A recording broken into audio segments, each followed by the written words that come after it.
New gen മക്കളെക്കുറിച്ചാണ്. എല്ലാവരുമല്ല എന്ന് ആദ്യമേ പറഞ്ഞുകൊണ്ട് ചില പ്രശ്നങ്ങളിലേക്ക്. ലക്ഷ്യമില്ലാതെ പറക്കുന്ന പട്ടം പോലെ, ബന്ധങ്ങളുടെ ആർദ്രത അറിയാതെ പോകുന്നവർ, കടമയും കടപ്പാടും അവർക്ക് കേട്ടറിവ് മാത്രം, രാഷ്ട്രവും രാഷ്ട്രീയവും അന്യം, അർദ്ധരാത്രിയിലെ അനാവശ്യ സഞ്ചാരങ്ങൾ, വൈകി വൈകി എഴുന്നേറ്റ് വൈകാതെ പുറത്തേക്ക് പോകും, ഭക്ഷണം മേശയിലെത്തണം, കഴിച്ച പാത്രം ധരിച്ച വസ്ത്രം കഴുകേണ്ടത് അവരുടെ പണിയല്ലത്രേ, പറമ്പിലിറങ്ങില്ല, പണിയെടുക്കില്ല, ബ്രാൻഡഡ് വസ്ത്രങ്ങളെ പറ്റൂ, തിരിച്ചെന്തെങ്കിലും പറഞ്ഞാൽ കലഹമാണ്, കലാപമാണ്, സ്വന്തം വരുമാനമുണ്ടെങ്കിൽ അത് സ്വയം ചിലവാക്കാൻ മാത്രം, മുതിർന്നവരെ കാണുമ്പോൾ മുഖത്ത് പുച്ഛം ഫിറ്റ് ചെയ്തതുപോലെ, തന്തവൈബെന്ന് കളിയാക്കിയുള്ള പോസ്റ്റുകളാണ് പിന്നെ.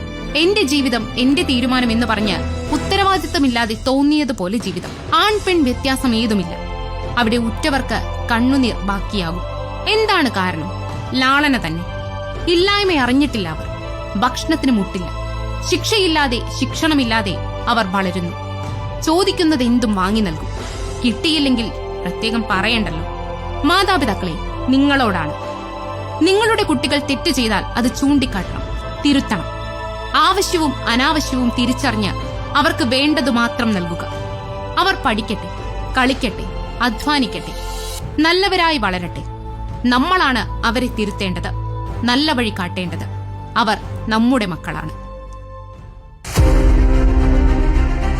Hello, good evening. അവർ നമ്മുടെ മക്കളാണ്. സമൂഹത്തിൽ നമ്മൾ മുന്നിൽ കാണുന്ന ഓരോ കുട്ടിയെയും സ്വന്തം മകനോ മകളോ ആയി കരുതിക്കൊണ്ട് വേണം നമ്മൾ ഈ വിപത്തിനെതിരെ പൊരുതാൻ. വാർ അഗെയിൻസ്റ്റ് ഡ്രഗ്സ് എന്ന ഈ വലിയ ക്യാമ്പയിൻ നമ്മൾ തുടങ്ങിയതും അതിന്റെ അടിസ്ഥാനത്തിലാണ്.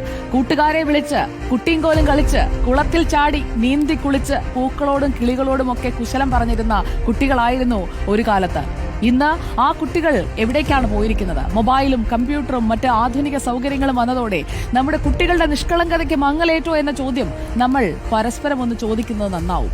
പഴയത് നല്ലത്, പുതിയത് തെറ്റ് എന്നല്ല കേട്ടോ ഞാൻ പറഞ്ഞത്. കാലാനുസൃതമായ മാറ്റങ്ങൾ എല്ലാത്തിലും ഉണ്ടാകും. എന്തിന്? നമുക്കും ഉണ്ടായിട്ടില്ലേ? പുതുതലമുറയെ അപ്പാടെ കുറ്റം പറയാനും കഴിയില്ല. അവരെ അവരായി അംഗീകരിച്ചുകൊണ്ട് മാറ്റങ്ങളെ നമ്മൾ ഒപ്പം നടന്നുകൊണ്ട് മുന്നോട്ട് പോകണം. പക്ഷേ എവിടെയൊക്കെയോ എന്തൊക്കെയോ ഒരു തകരാറ് പോലെ. കാണുന്നതും കേൾക്കുന്നതും എല്ലാം ഞെട്ടിക്കുന്ന വാർത്തകളാണ്. നമ്മുടെ കുട്ടികൾക്ക് എന്താണ് സംഭവിക്കുന്നത് എന്ന ചോദ്യം ബാക്കിയാണ്. കുട്ടികളിലെ അക്രമവാസനയും ലഹരി ഉപയോഗവും തന്നെയാണ് ഇന്നത്തെ ദിവസവും വാർത്തകളിൽ നിറഞ്ഞു നിൽക്കുന്നത്.